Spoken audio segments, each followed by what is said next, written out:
The film begins by showing the life of a small family that looks like they are having a good time together. The husband named Craig is a doctor and his wife Alice works as an agent in the real estate industry. Since their daily schedules are different, Craig and Alice have to divide tasks in turn to look after their 6-year-old beloved son named Benjamin. On that morning, Alice has to go work as usual while Craig is doing his turn to take care of Benjamin.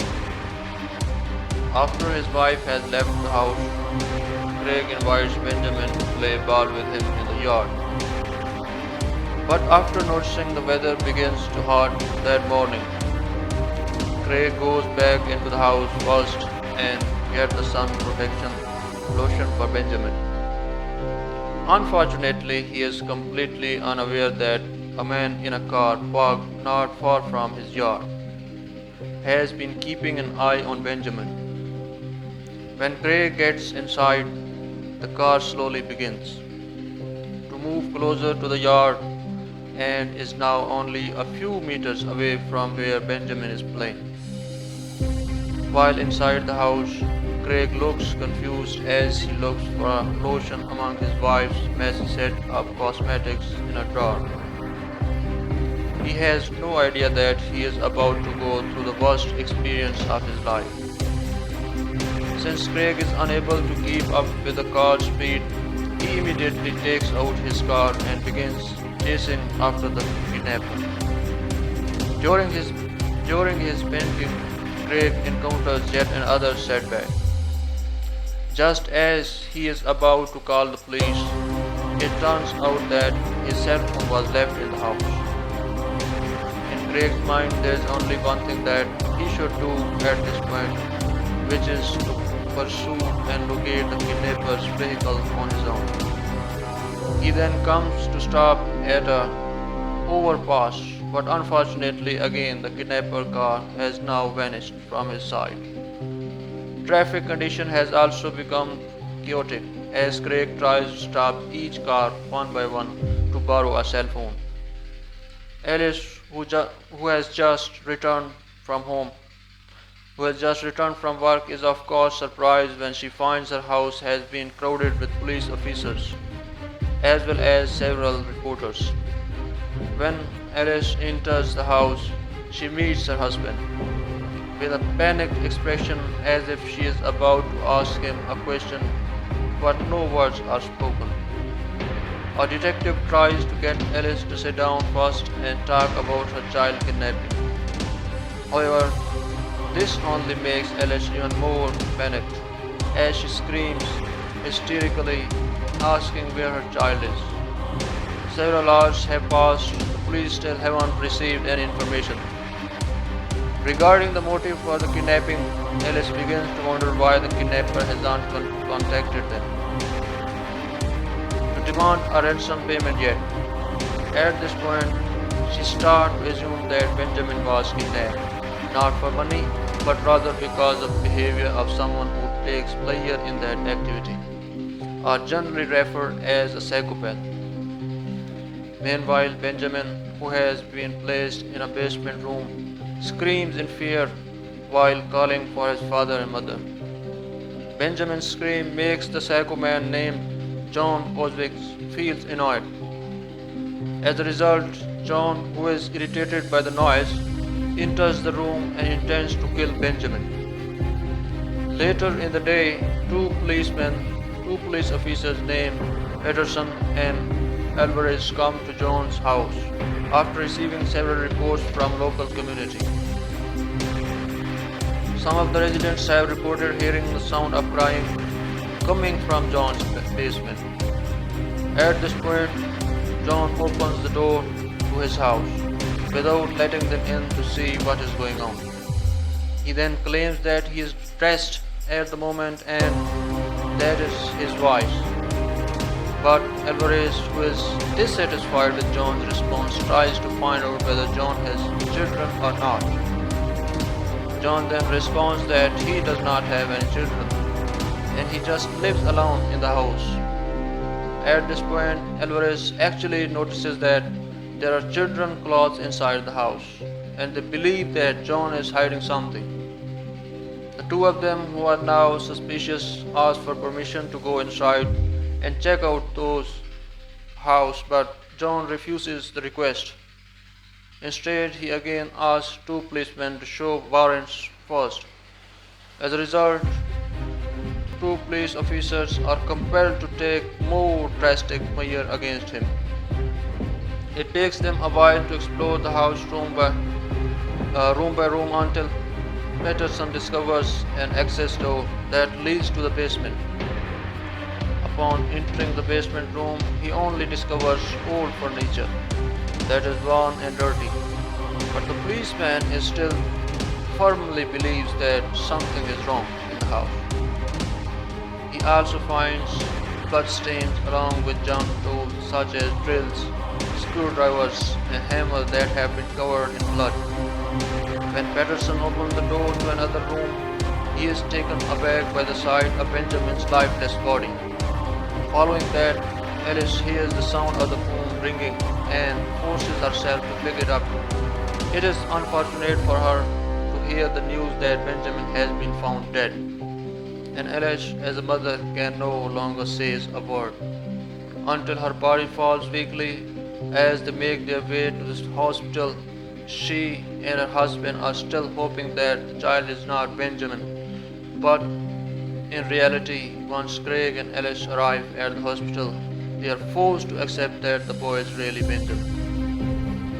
In just a matter of hours, their once happy life is turned upside down.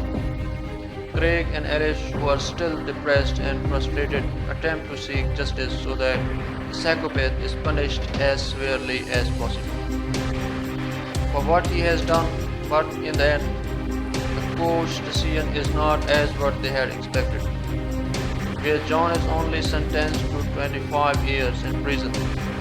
It looks like Craig and Alice are very angry and disappointed after the judge made a decision on their case. Alice can't hold back her emotion and asks Craig to help her get a gun, and Craig explains that killing that culprit won't change anything. Alice then says that they have been failed to become a parents and they have to do something for the dignity of their son. Several days have passed. Craig and Alice's mental state looks very bad. The situation becomes worse as they start to no longer care about each other. Moreover, they are now often fighting just because they are debating who should be blamed. In the midst of adversity, Alice finally decides to leave Craig for a while to calm herself down. Following his wife's departure, Craig appears to be in a state of desperation, believing that there is no future or hope that can bring their family back together as it once did, until he finally decides to take his own life by injecting something into his arm. But when he sees Benjamin's photo right in front of him, he senses a whisper that strengthens his faith and also his mind not to do that reckless act. It brings him back to a time when the three of them were still all together, and he remembers how happy his small family was as they lived together with their beloved child.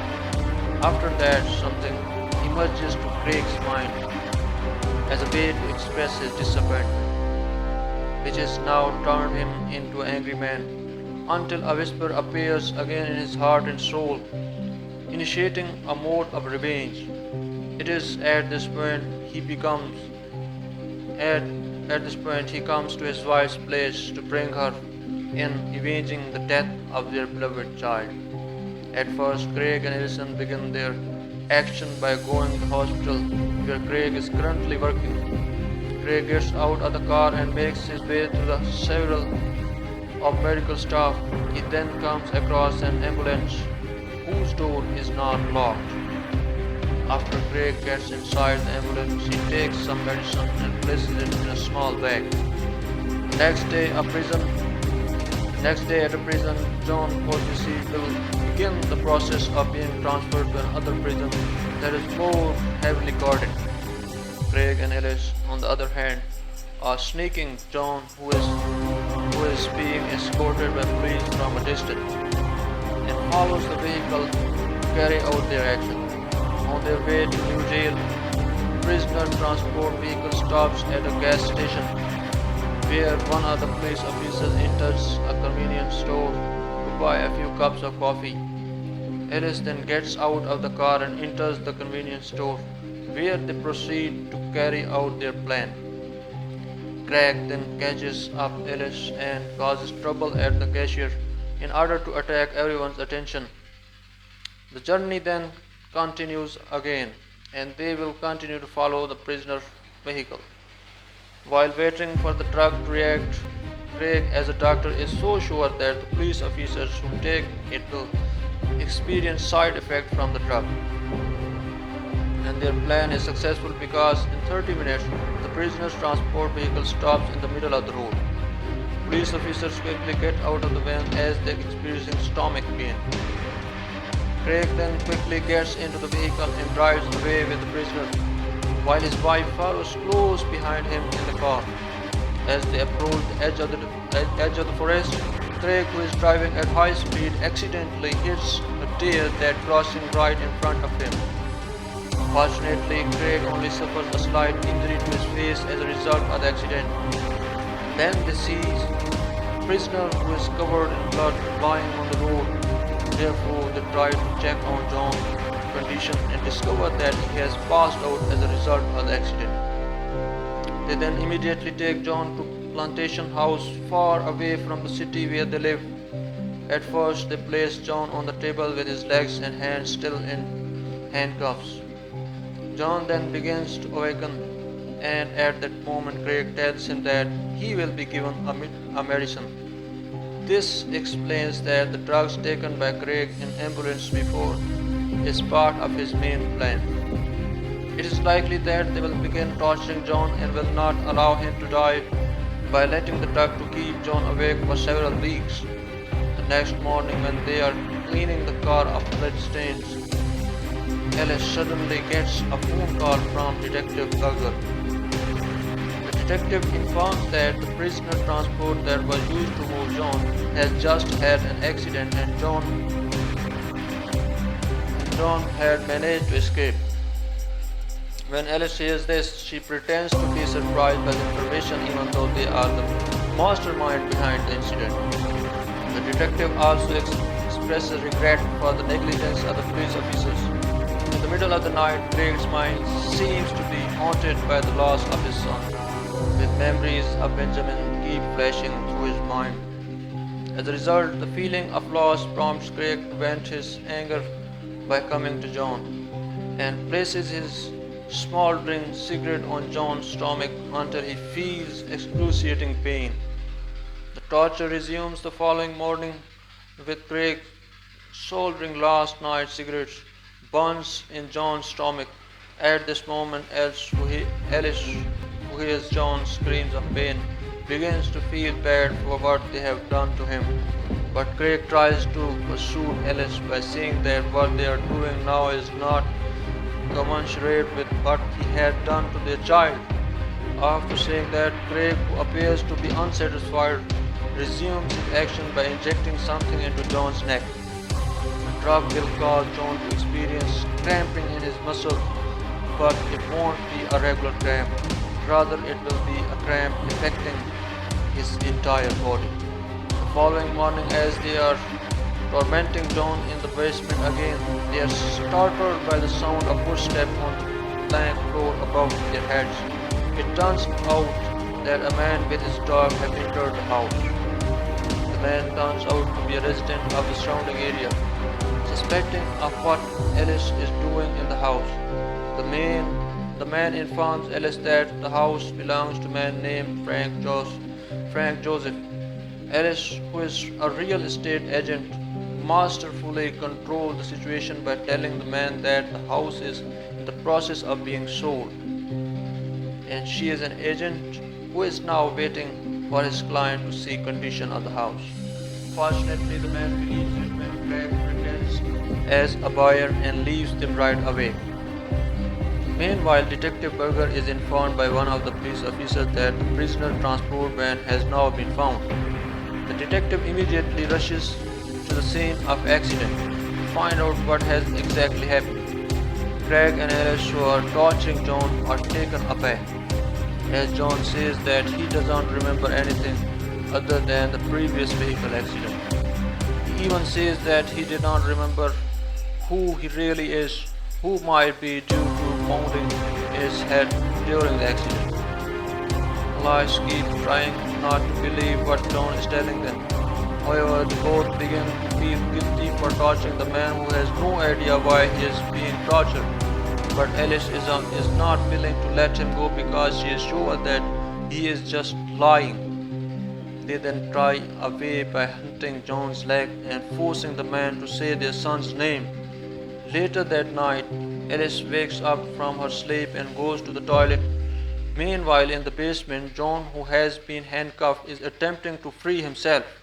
With a little effort, he finally manages to break free and handcuffs that bind his legs and hands are released. After that, he goes upstairs in order to get out, but Alice, who is sitting on the toilet, is startled by the sound of the bedroom door slowly opening. She is panicked and scared, but all she can do is look at her husband, who is still sleeping. At this point, she has no other choice but to try to attack the man being behind the toilet. Alice moves slowly while holding an iron pipe in her hands and knocks John unconsciously. Craig is startled awake and they quickly take the man back into the basement. Unfortunately, the man suddenly awakens again and fights them off, kicking Craig down the stairs, but he does not attack Alice and instead rushes away from there. Police, on the other hand, are conducting a search near the area.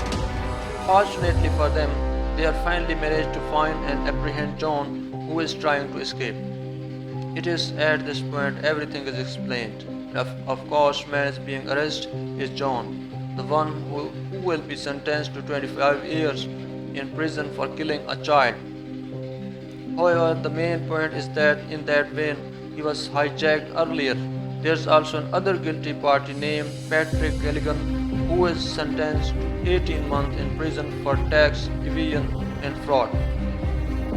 Well, as we see, this guy is one who was supposed to spend his days with Craig and Alice in that house. Craig and Alice are shocked to see that the man they are chasing has hanged himself.